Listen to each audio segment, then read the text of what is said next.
내가 네게 지시할 땅으로 가라. Go to the land I will show you. 교회의 사명이 무엇인가? 어떤 분들은 복음을 전하여 영혼을 구원하는 것이 교회의 사명이라고 말을 합니다. 또 어떤 분들은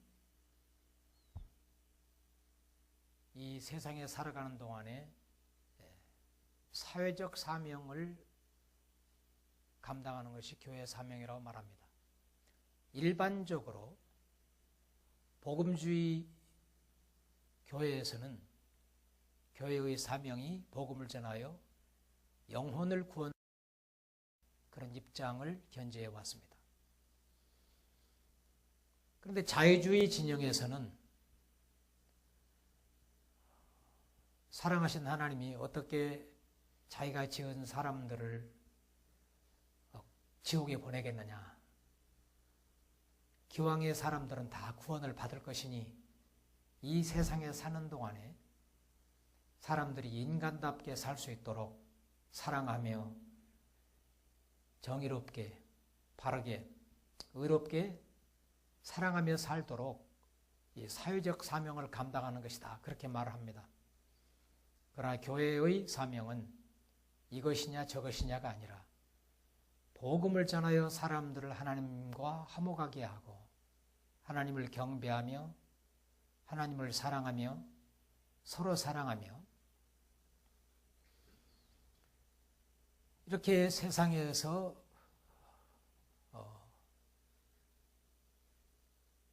사랑 실천하며 사는 일뿐만 아니고 이 세상에 살아가는 동안에 땅 위에 있는 성도들로서 하나님 나라 시민권을 가지고 살아가는 사람들로서 늘 하나님의 다스리심을 받으며 의롭게 정직하게 공평하게 살면서 이 세상을 향한 그 하나님의 뜻이 이루어지도록 사회적 책임을 다 감당하며 사는 것이어야 할 것입니다.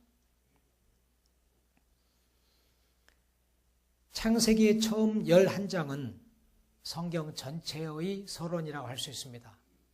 그리고 창세기 12장부터 계시록 22장까지는 하나님께서 어떻게 하나님의 통치를 회복하시고 사람들이 죄악과 싸우면서 이 세상에서 하나님을 경배하며 의롭고 정직하게 바르게 살아가도록 할 것인가, 어떻게 구원받지 못한 사람들에게 복음을 전하여 하나님과 화목하게 하고 구원받은 사람들이 이 세상에서 어떻게 바르게 살도록 할 것인가 하는 것을 우리에게 보여주고 있습니다. 창세기 1장과 2장은 하나님께서 창조하신 아름답고 질서 있고 영광스러운 세계가 어떠했던가를 우리에게 보여줍니다. 하나님이 지으신 모든 것을 보시기에 심히 좋았더라 라고 표현되어 있습니다. 그런데 창세기 3장은 어떻게 세상에 죄가 들어오게 됐고 어떻게 죄가 들어온 후에 사람들이 포악하게 됐는가, 그것을 우리에게 보여줍니다. 창세기 4장부터 11장까지는 범죄한 인간의 이 상태를 말해줍니다. 아름답고 질서 있고 영광스러웠던 세계가 무질서하고 추하고 그야말로 악하게 되어진 그 상태를 우리에게 보여줍니다. 오늘 아침 우리가 함께 읽은 창세기 12장 1절에서 5절까지는 하나님께서 악을 타파하시고 하나님이 지으셨던 아름답고 질서 있고 영광스러웠던 세계가 다시 원상태로 회복이 되도록 하기 위하여 어떻게 하나님의 사람에서 일하시게 됐는가를 우리에게 보여줍니다. 창세기 1장 27절 28절 보면 하나님께서 아담 하와를 자기의 모양 자기의 형상대로 지으시고 그들에게 주신 그 사명을 우리에게 소개해 줍니다. 하나님이 자기 형상 곧 하나님의 형상대로 사람을 창조하시되 남자와 여자를 창조하시고 그들에게 복을 주시며 그들에게 이르시되 생육하고 번성하여 땅에 충만하라. 땅을 정복하라. 바다의 고기와 공중의 새와 땅에 움직이는 모든 생물을 다스리라 하시니라라고 기록이 되어 있습니다. 하나님이 지으셨던 아름답고 질서 있고 영광스러운 세계가 계속 하나님 앞에서 아름답고 질서 있고 영광스러운 세계로 보존되도록 하기 위하여 하나님께서는 자기 모양, 자기의 형상대로 아담 하와를 지으시고 그들에게 생육하고 번성하며 온 땅을 정복하며 온 땅을 다스리라고 말씀하셨습니다. 그리고 창세기 9장 1절에 보면 노아와 가족들에게 하나님이 노아와 그 아들들에게 복을 주시며 그들에게 이르시되 생육하고 번성하여 땅을 충만하라고 말씀하셨습니다. 하나님이 아담 하와에게 사명을 주셨습니다. 생육하고 번성하라, 온 땅을 정복하라, 온 땅을 다스리라. 그러나 아담 하와는 하나님이 함께 하시면서 이 사명을 감당하라고 사명을 주셨는데 그 사명을 등한히 했습니다. 모든 걸 다스리라고 하셨는데 사단이 뱀의 모양으로 와서 유혹을 할 때 그걸 다스렸어야 돼요. 근데 다스림을 받아버렸습니다. 하나님 뭐라고 말씀하셨습니까? 내가 이 동산 안에 있는 모든 나무의 실과는 먹되 동산 중앙에 있는 나무의 실과는 먹지 말라. 먹는 날에는 정령 죽으리라고 말씀하셨습니다. 사단이 와가지고 과연 하나님이 동산에 있는 모든 나무의 실과를 먹지 말라 하더냐 하니까 그들이 뭐라고 대답했냐면 동산에 있는 모든 나무의 실과는 먹되 중앙에 있는 나무의 실과는 먹지도 말고 만지지도 말라. 먹는 날은 혹시 죽을까 하노라. 그렇게 대답을 했어요. 하나님은 먹지 말라. 먹는 날에는 정령 죽는다. 그렇게 말씀하시는데 이 말씀을 분명히 붙잡지 못하고 아담 하와는 뭐라고 대답했습니까? 먹지도 말고 만지지도 말라. 성경이 언제 만지지 말라고 했습니까? 먹지 말라고 했지. 말을 덧보태는 거예요. 하나님 말씀에. 그리고 먹는 날에는 정령 죽으리라 했거든요. 그런데 죽을까 하노라. 혹시 죽을지 모르니까. 이게 말씀에 대한 이 충성심이 없었어요. 말씀을 분명하게 붙들고 있지 못했어요. 그래서 사단이 틈새를 봤거든요. 그러니까 아니야. 먹어. 하나님이 이걸 먹으면 너희들의 눈이 밝아져서 하나님처럼 될까 봐 가지고 그러는 거야. 먹어도 안 죽어. 하나님은 정령 죽으리라 하셨어요. 먹으면. 아담 하와는 혹시 죽을지 모르니까. 그 실과를 보니 먹음직도 하고 보암직도 하고 지혜롭게 할 만큼 탐스럽기도 한 나무인지라 그들이 먹고 하나님을 반역했거든요. 다스리라고 그랬어요. 땅 위에는 모든 코로 숨을 쉬는 모든 생물을 다스리라고 했어요. 하나님은. 그래서 사단의 다스림을 받아버렸습니다. 그 결과 어떻게 됐어요? 죄가 세상에 들어오게 됐습니다. 사람들이 포악하게 됐습니다. 시기하고 질투하고 미워하고 죽이고 포악하게 됐어요. 죄가 세상에 들어왔기 때문에. 하나님이 근심하셔서 이 세상을 홍수로 쓰셨습니다. 그런데 진노 중에도 긍휼을 잊지 않으시는 하나님께서 노아와 그 가족을 구원하셨습니다. 그리고 그들에게 다시 기회를 주십니다. 세컨 찬스를 주시는 거예요. 생육하고 번성하라. 온 땅을 정복하라. 온 땅을 다스리라.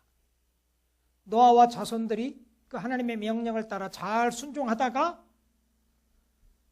생육하고 번성하고 온 땅을 정복하라. 온 땅을 다스리라 하니까 동쪽으로 이동하다가 시날 평지, 지금은 이락 시날 평지에 이르러서 너무 아름다운 그 환경을 보고 자, 우리가 여기에서 높은 성을 쌓고 꼭대기가 하늘에 이르게 하고 흩어짐을 면하자. 우리 이름을 내자. 여기가 좋다. 거기서 인간 왕국을 세우는 겁니다. 성부, 성자, 성령, 성삼위 하나님이 내려오셔서 그 모습을 보니 하나님을 대적하고 하나님 말씀을 또 불순종하는 거예요. 그러셔가지고 하나님이 그들의 언어를 혼잡케 하고 그들을 다 흩어놓으셨습니다. 그래서 그때부터 지금 세상 말이 다 갈라진 겁니다.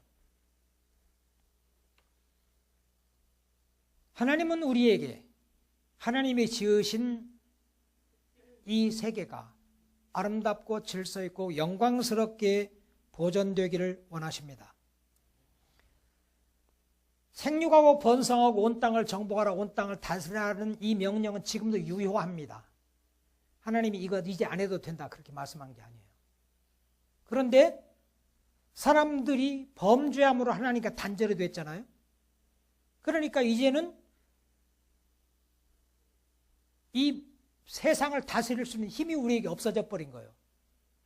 하나님과 늘 함께 있어야 생명의 근원이 되시는 하나님, 우리에게 능력의 근원이 되신 하나님의 힘을 공급받아야 우리가 하나님이 맡기신 사명을 감당할 수 있는데, 범죄에서 하나님과 단절돼 버렸기 때문에 우리는 하나님이 주신 사명을 감당할 수 있는 힘이 우리에게 없어져 버린 겁니다. 지금 저의 작은 목소리가 여러분들에게 크게 이렇게 들리게 하는 것은 이 전기 제품의 힘인데, 이게 바로 뭐냐면 이 전기의 힘입니다. 이 어두운 방을 밝게 비추는 거, 이것도 전기의 힘이에요. 추운 일기에, 날씨에 우리 방을 따뜻하게, 히터로 방을 따뜻하게 해주는 게 전기의 힘입니다. 더운 공간을 시원하게 만들어주는 것도 전기의 힘입니다. 그런데 전기 스위치를 내려보십시오. 모든 기능이 마비가 됩니다. 하나님은 생명의 근원입니다. 능력의 근원이에요. 기쁨의 근원이에요. 그런데 이 하나님과 단절되어 버렸으니 우리에게는 기쁨도 없고 평안도 없고 능력도 없고 하나님의 사명을 감당할 힘이 없게 된 겁니다. 프랜시스 쉐이퍼라는 분이 Pollution and the Death of Man, A Christian View of Ecology라는 책을 쓴 일이 있습니다. 공해와 인간의 죽음. 이 세상의 온갖 문제가 해결되는 방법은 복음을 전하여 사람들을 하나님과 화목시키는 거다. 그 일이 없으면 결단코 인간 문제 해결이 없다고 말했습니다. 범죄로 말미암아 사람들은 하나님과 단절이 되었습니다. 영적인 단절이에요. Spiritual separation. 하나님과 단절이 됐어요. 하나님과 단절이 되자 나 속사람과 겉사람, 심리적인 단절, psychological separation이 이루어졌습니다. 그러니까 내가 싫은 거예요. 내가 봐도 내 자신이 마음에 안 들어. 이게 자신을 미워하는 겁니다. 심리적 갈등이 생기는 것도 하나님과 단절됐기 때문이다. 그 다음에 사회적, sociological separation, 사회적인 단절. 다른 사람이 싫은 거예요. 사람들이 미운 거예요. 사람과 사람 사이에 문제가 생기는 거예요. 그 다음에 자연과 인간 간에 또 단절이 생깁니다. 동물들도 사랑해야 하는데 괜히 길 가다가 아무렇지 않은 제가 그렇게 발로 차거나, 그죠? 괜히 그냥 아름다운 꽃 그냥 착 꺾거나, 그냥 나 들고 가다가 호박 같은 거 그냥 찍거나, 인간이 잔인하게 돼요. 그래, 성경에 보면 로마서 8장에 피조물들도 하나님의 자녀들이 나타난 걸 고대한다고 그랬거든요. 이 범죄로 말미암아 세상 이 자연과 인간과의 단절이 생기는 거예요. 모든 죄 문제가 마찬가지입니다. 사회 부조리 문제도 마찬가지입니다. 그런데 하나님과 우리가 복음을 전하여 사람들을 하나님과 화목시켜놓으면 하나님과의 이 영적인 회복이 일어나게 되면 내가 나를 사랑할 줄 알게 됩니다. 심리적인 이 화목이 이루어져요. 다른 사람을 사랑할 수 있게 돼요. 사회적인 회복이 일어납니다. 관계 회복이 일어나요. 그리고 이 자연을 사랑하게 됩니다.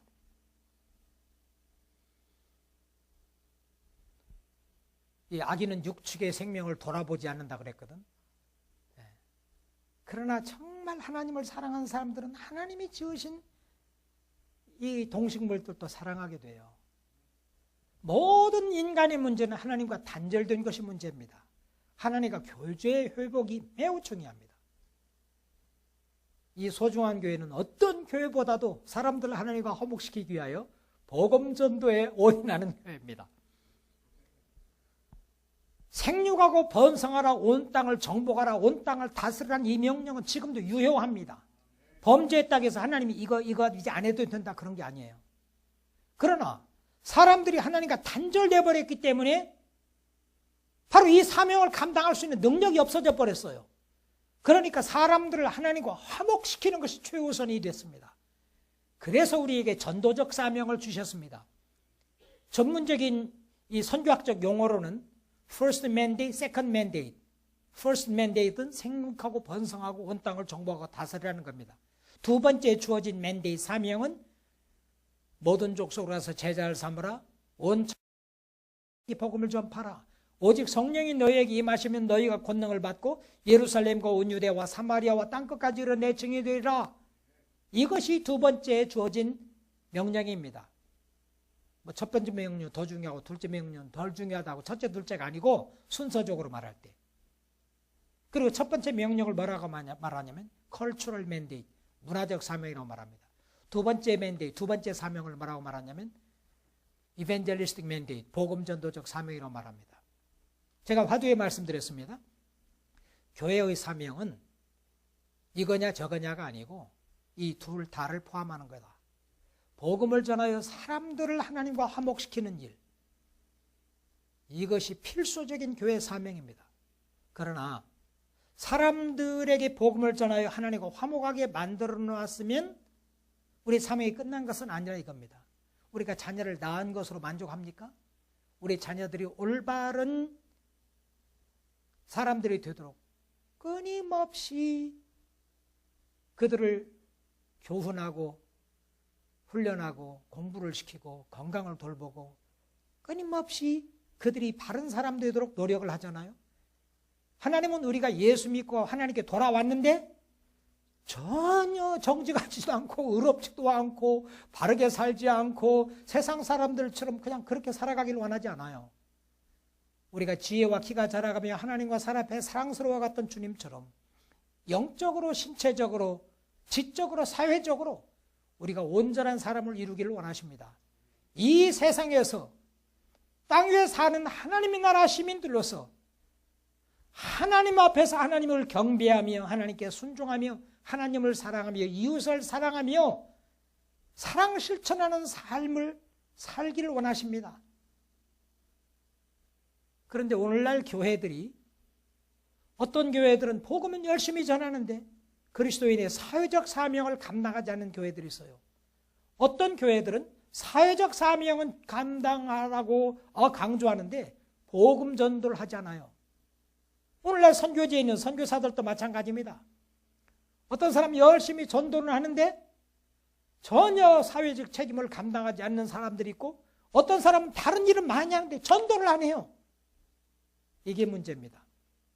오늘 성경이 우리에게 보여주는 것은 하나님은 하나님이 지으신 세계를 아름답고 질서 있고 영광스러운 세계로 보존되기를 원하시며 피조물들이 하나님께 경배하며 하나님을 영화롭게 하는 삶, 하나님께 순종하는 삶, 의롭고 공평하고 정직하게 서로 사랑하며 살아가기를 원해요.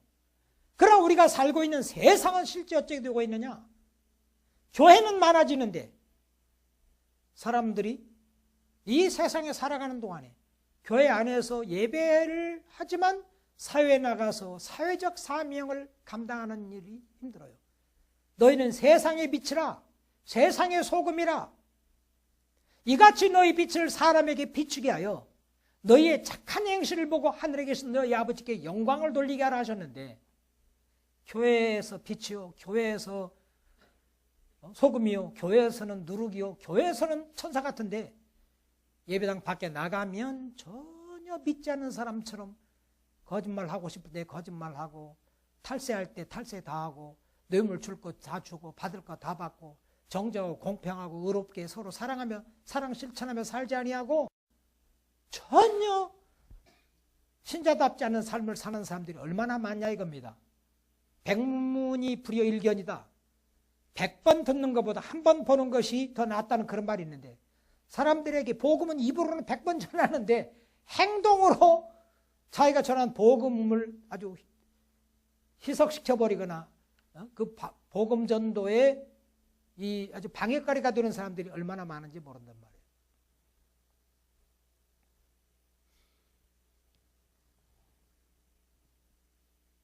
오늘 우리가 함께 읽은 성경 본문이 우리에게 주는 교훈이 있습니다.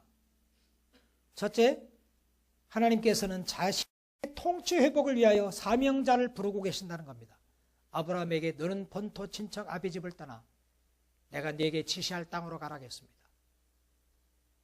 사람들을 하나님께 화목시키고 사람들이 하나님의 통치를 받으면서 하나님을 경배하면서 서로 사랑하면서 의롭고 공평하고 정직하게 살아가는 세계를 만들기 위하여 믿음의 조상이라고 우리가 부르는 그 아브라함을 택하십니다. 너는 너의 본토 친척 아비 집을 떠나 내가 네게 지시할 땅으로 가라. 아브라함에게 사명을 주셨습니다. 오늘 또 하나님께서는 우리를 부르십니다. 내가 또 주의 목소리를 들은 즉 이르되 내가 누구를 보내며 누가 우리를 위하여 갈고 그때 내가 가로되 내가 여기 있나이다 나를 보내소서.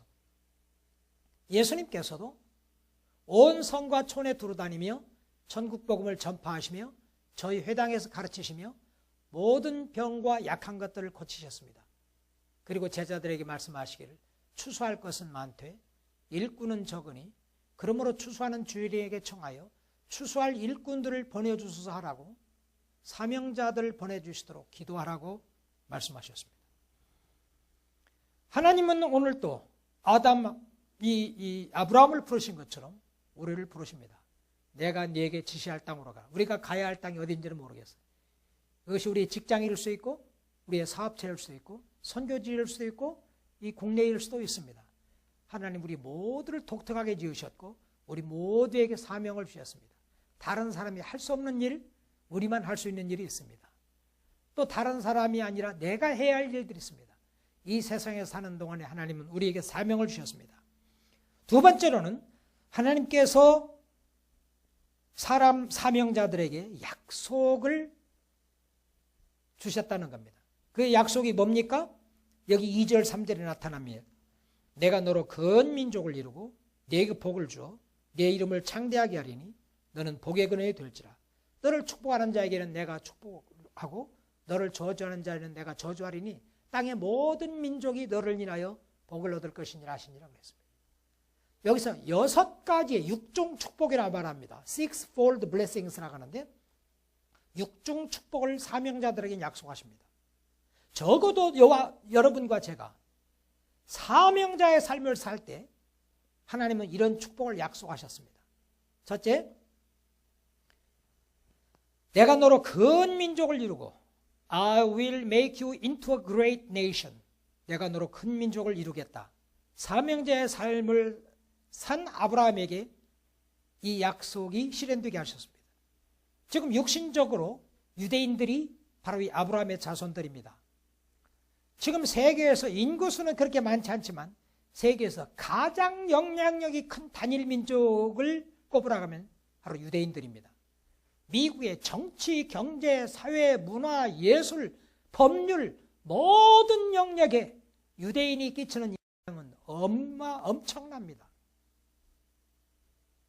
그리고 영적으로는 천주교, 정교회, 개신교 포함해가지고 사도신경을 자기 신앙으로 고백하는 예수를 나의 주, 나의 하나님이라고 고백하는 인구수가 3분의 1입니다.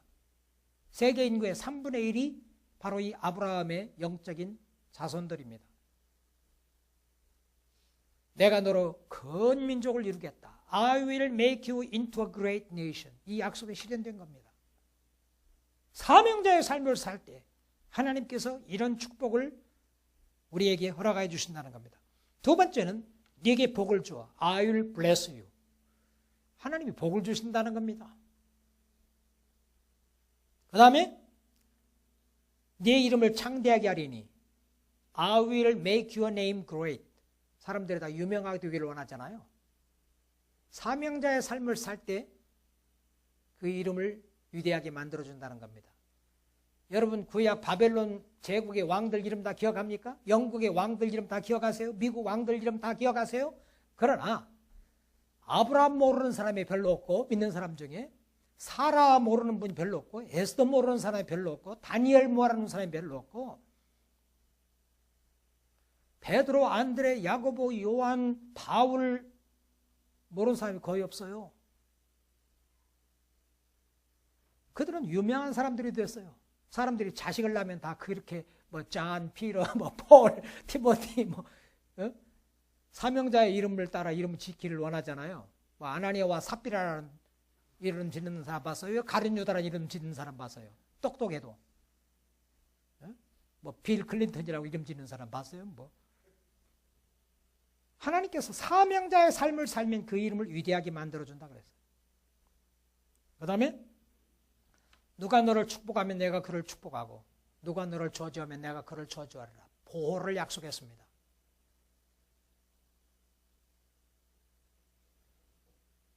Those who bless you will be blessed. I'll curse who curses you. The one who curses you. 누가 너를 축복하면 내가 그를 축복하고 누가 너를 저주하면 내가 그를 저주하라. 보호를 약속했습니다. 그리고 땅 위에 있는 모든 족속이 너를 인하여 복을 받을 것이다. All the peoples on earth will be blessed through you. 육중의 축복을 사명자들에 허락하신 겁니다.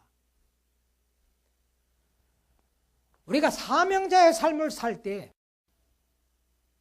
하나님 우리에게 담대함을 주십니다. 악인은 쫓아오는 자가 없어도 도망하나 의인은 사자같이 담대한 줄 알겠습니다. 사명자의 삶을 사는 동안에 오늘과 내일과 모레는 내가 갈 길을 가야 하리니 선지자가 예루살렘 밖에서는 죽는 법이 없느니라. 헤롯이 예수님을 잡아 죽이려고 했거든요. 혹이 예수님께 와가지고 어떤 사람이 헤롯이 당신을 찾나이다 그랬어요. 그러면 사시나무 떨리듯이 또래할 거 아니겠어요? 두려워서 왕이 지금 잡아 죽이겠다는데 근데 뭐라고 말했습니까? 너는 저 여우에게 가서 말하라. 오늘과 내일과 모레는 내가 갈 길을 가야 하리니 선지자가 예루살렘 밖에서는 죽는 법이 없느니라. 이 말은 무슨 말씀입니까? 사명 다하기 전에는 안 죽는다 그 말이에요. 저는 주로 한 주간 집중 강의하고 세계 각국을 다니면서 선교사들을 자문하고 교육하고 선교사들과 동역하는 현지인들 위하여 교육. 지난달에도 태국을 가고 러시아를 갔다 왔어요. 태국 교회 지도자들, 러시아 교회 지도자들을 위하여 그들과 대화하고 그들을 위하여 강의하고 자문하고 그런 일 하다 왔어요. 하도 비행기 타고 많이 다니니까 제 아내가 여보 안 무섭냐고. 하늘과 땅의 모든 권세를 가지고 세상 끝날까지 함께하고 약속하셨는데 사명을 다 감당하기 전에는 선지자가 사명자가 죽는 법이 없다. 내가 죽게 된다면 사명이 끝났으니까 하나님이 데려가실 것이고 사명이 있는데 하나님이 사명을 완수하기 전에는 안 죽는다. 그러니까 사명감을 가지고 하나님의 사명 완수를 위해서 살아가는 사람에게는 하나님이 보호하실 뿐만 아니고 복을 주실 뿐만 아니고 그 이름을 위대하게 하실 뿐만 아니고 땅의 모든 민족이 축복을 받게 한다. 5대 6대주에 다니면서 일할 수 있게끔 하나님이 기회를 주셨는데 저는 하나님이 저를 선교사로 부르셨어요. 대학 1학년 때 선교사로 부르셨습니다. 대학 4학년 때 또 부르셨어요.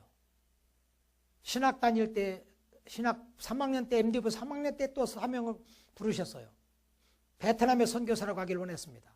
베트남 이 오렌지 카운티에 사는 베트남 교회 목사님이 당시에 제가 공부하던 학교에 유학 왔었는데 70년에 그분이 저를 베트남으로 선교사로 데려가기를 원했어요.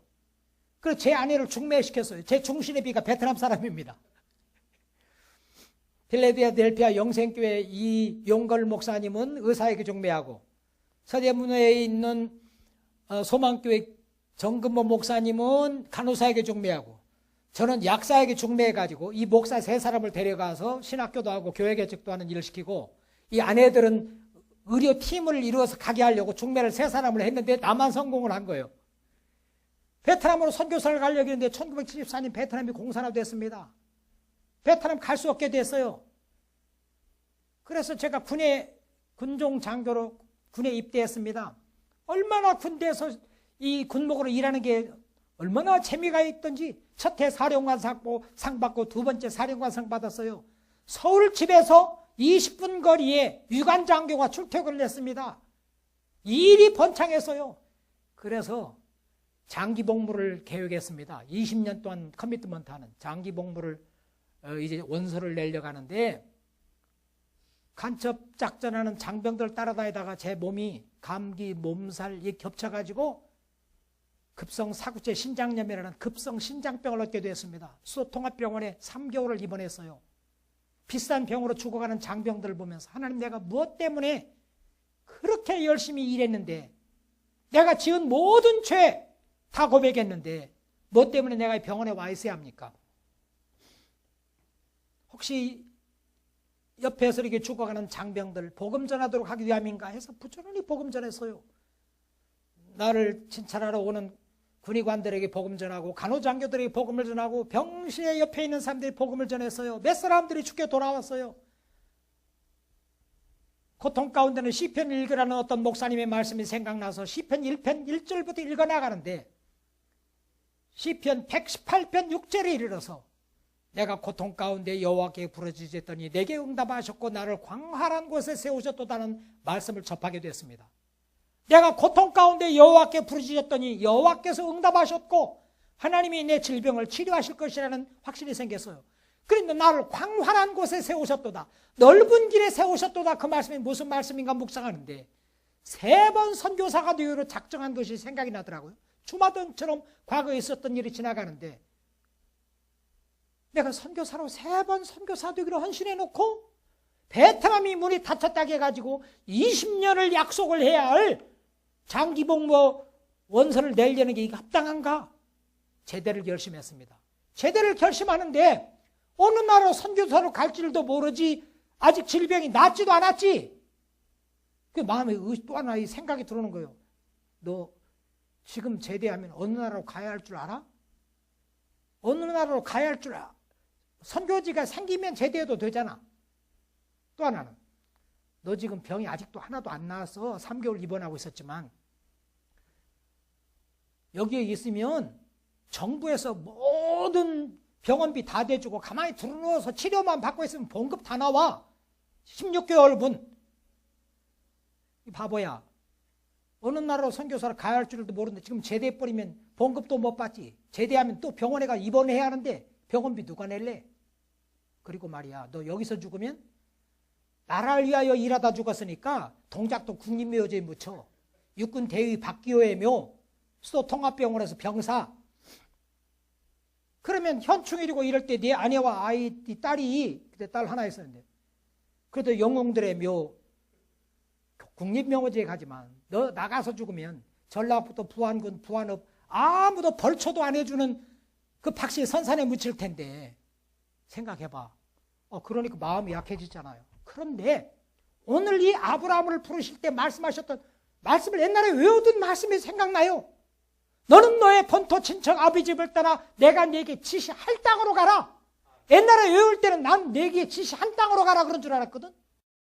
자세히 보니까 액센트가 어디에 주어지냐면 내가 네게 지시할 땅으로 가라. Go to the land I will show you. 아직 안 보여줬어요. 그런데 또 히브리서 11장 8절에 옛날에 외웠던 말씀이 또 생각나네. 성경을 외워야겠더라고요.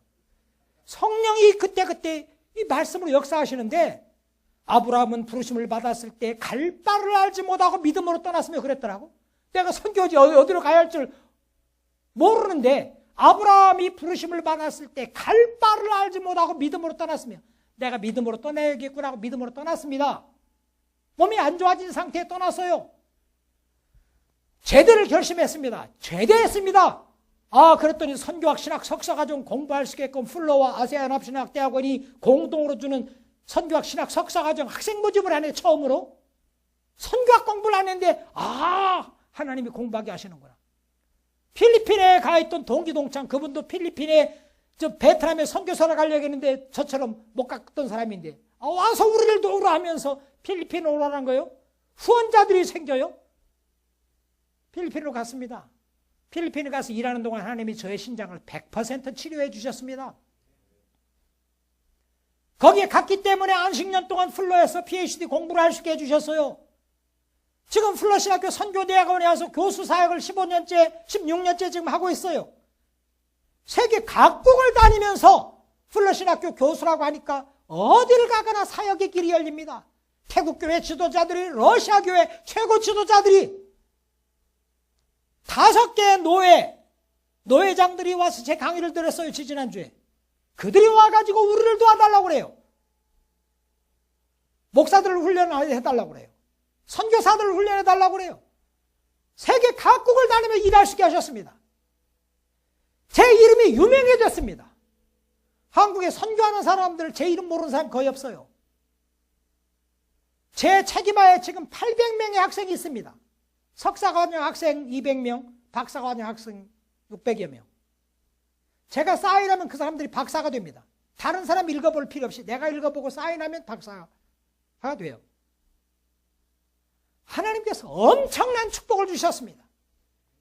상상할 수 없는 축복을 주셨어요. 너는 너의 본토 친척 아비 집을 떠나 내가 네게 지시할 땅으로 가라.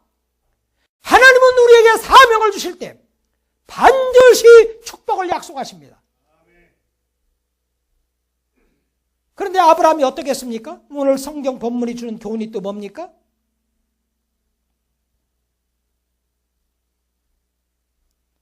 하나님의 명령에 우리가 순종하는 삶을 살아야 한다는 것입니다. 4절 5절 보니까 이에 아브라함이 여호와의 말씀을 쫓아갔고 롯도 그와 함께 갔으며 아브라함이 하란을 떠날 때 그 나이 75세였더라. 아브라함이 그 아내 사레와 조카 롯과 하란에서 모은 모든 소유와 얻은 사람들 이끌고 가나안 땅으로 가려고 떠나서 마침내 가나안 땅으로 갔더라 하겠습니다. 말씀을 쫓아 순종했습니다. 가족과 함께 순종하였습니다. 핑계치 않고 순종하였습니다. 끝까지 순종하였습니다. 하나님은 우리 모두에게 독특한 은사를 주셨습니다. 우리 모두를 다 독특하게 지으셨어요. 세상에 있는 그 어떤 물건들 없어지면 또 하나 만들어내면 됩니다. 우리 없어지면 우리 같은 사람 세상에 다시 나타납니다. 같은 부모에게서 태어난 자녀들이 다 달라요. 우리 딸 셋이 있는데 큰딸, 둘째 딸, 셋째 딸이 다 다릅니다. 같은 공장에서 나왔는데 생산품이 다 달라. 여러분은요, 세상에 여러분과 같은 사람 하나도 없습니다. 같은 부모 밑에 태어난 사람도 다르듯이 모두 독특합니다. 여러분 그렇기 때문에 매우 하나님 앞에 소중합니다. 세상에 지금 여러분들의 위치에서 여러분들이 영향을 끼칠 만큼 그런 일을 행할 사람이 없습니다. 여러분 자녀에게 내가 여러분만큼 영향을 끼칠 수 있습니까? 여러분의 어느 업소라든지 여러분이 어떤 위치를 가지고 있다면 세상에 그 누가 바로 그 일을 할 수 있습니까? 없습니다. 하나님 우리 모두를 독특하게 지으셨고 우리 모두를 통하여 독특한 영광을 받으시기를 원합니다. 우리가 그렇기 때문에 다른 사람을 흉내내며 살아서는 안 됩니다. 다른 사람 나하고 같은 하나님이 나를 부르신 부르심이 뭔가, 내게 주신 소명이 뭔가, 내게 주신 은사가 뭔가를 분별하고 독특하게 하나님께 영광을 돌려야 합니다. 말씀을 마치겠습니다. 교회의 사명은 복음을 전하여 하나님과 화목시키는 일뿐만 아니라 하나님의 나라 도래, 곧 하나님의 통치 회복을 위하여 일하는 것입니다. 너희는 먼저 그의 나라와 그의 의를 구하라. 그리하면 이 모든 걸 너희에게 더하시라는 것처럼 우리가 하나님의 통치를 구하면서 하나님 앞에서 의롭고 정직하고 공평하게 살면서 하나님을 사랑하면서 이웃을 사랑하면서 하나님과 바른 관계 속에서 하나님께 경배하며 순종하는 삶을 살 뿐만 아니라 이 세상에 하나님이 우리를 목적을 두고 이 세상에 두셨는데 하나님이 우리를 두신 그곳에서 하나님의 영광을 위하여 하나님의 통치가 임하도록 정치, 경제, 사회, 문화, 예술, 교육 모든 영역에서 하나님이 우리에게 맡기신 사명을 따라 살아갈 때 하나님이 우리에게 모든 은혜를 더하신다는 겁니다. 하나님은 자기가 지으신 세계를 결단코 포기한 일이 없습니다. 하나님이 포기하지 않은 세상을 우리가 왜 포기합니까? 이 세상 사람들이 이렇게 죄악 가운데 속으며 살고 있고 얼마나 세상이 포악하고 얼마나 부조리하게 되고 있습니까? 하나님이 포기하지 않은 세상 왜 포기합니까? 우리 자녀들이 지금 우리가 바라는 대로 살지 않는다고 우리 자녀들을 포기합니까? 결단코 포기하지 않으시듯이 하나님은 세상을 포기하지 않으셨습니다. 하나님이 지으신 세계 아름답고 질서있고 영광스러웠던 세계 아름답고 질서있고 영광스럽게 회복되기를 원합니다. 모든 악을 도말하고 사람들이 하나님과 화목하고 하나님께 경배하며 하나님을 사랑하며 이웃을 사랑하며 정말 서로 사랑하는 의로운 세상을 만들기를 하나님은 원합니다. 아브라함이 부르심을 받았을 때 핑계하지 않고 떠났습니다. 나이 75세였어요. 핑계하지 않고 떠났습니다. 자기만 간 게 아니고 가족들 설득해서 가족들 같이 갔습니다. 결심만 한 게 아니라 가나안 땅으로 가려고 떠나서 마침내 가나안 땅에 들어갔다고 했습니다. 우리는 마치 사람들이 하나님의 뜻이 안수받은 목사나 파송받은 선교사들에 의하여서만 되는 줄 알고 있는데 그렇지 않습니다. 하나님이 역사하시는 역사는요, 크게 네 가지로 역사합니다. 첫째는 선교적 사명을 위하여 떠나가는 사람, 자발적으로 복음 전하교에 가는 사람도 사용하지만 선교적 의도를 가지고 자발적으로 나가지 않았지만 비자발적으로 나간 사람들을 사용합니다. 예를 들어서 요셉 같은 경우에 가족들이 선교 사명을 위하여 애굽에 선교사를 파송했습니까? 후원하면서? 아니요. 종으로 팔려가는데 거기서 하나님을 경외하는 가운데 애굽 사람들로 하여금 하나님을 알게 했습니다. 다니엘, 사드락, 메삭, 아벳느고 선교 사명을 가지고 떠났습니까? 전쟁 포로로 떠났습니다. 그러나 하나님이 그들을 사용하셨습니다. 룻, 나오미 전도하려고 가지 않았어요. 모압 땅에. 그러나 하나님을 거기서 경외하는 삶을 보고 룻이 돌아왔습니다. 우리의 아름다운 삶을 보고 사람들이 하나님께 돌아오고 비자발적으로 나갔지만 하나님이 사용합니다. 그리고 우리의 아름다운 행실을 보고 사람들이 하나님께 돌아옵니다. 또 비자발적으로 흑인들 보면 믿는 사람들 세계에 살다 보니까 그리스도인들이 많이 됐어요. 하나님은 여러 가지 방법을 사용합니다. 하나님은 목사들도 사용하지만 여러 평신들도 사용합니다. 선교사들도 사용하시지만 이 땅에 남아있는 사람도 사용합니다. 하나님은 우리를 특별한 사명을 주셔가지고 지금 두신 그곳에 두셨습니다. 우연이 아닙니다. 사명자의 삶을 거기서 감당하도록 하나님 보내셨습니다. 사랑하는 여러분, 열심히 이 목사님의 목회 철학을 따라서 사람들에게 복음을 전하는 일을 계속하십시오. 그리고 사람들을 주님께 돌아오게 했으면 거기서 만족하지 마시고 바로 이 세상에 사는 동안에 정말 하나님의 영광을 위하여 이 세상에서 책임감 있는 삶을 살도록 이 각 나라와 족속과 민족과 방언 가운데 사람들이 주께 돌아와서 정치, 경제, 사회, 문화 모든 영역이 하나님의 주권을 인정하고 하나님을 영원하게 하며 하나님이 기뻐하는 세상이 되도록 세상을 변화시키는 일을 감당하는 여러분과 제가 되기를 바랍니다.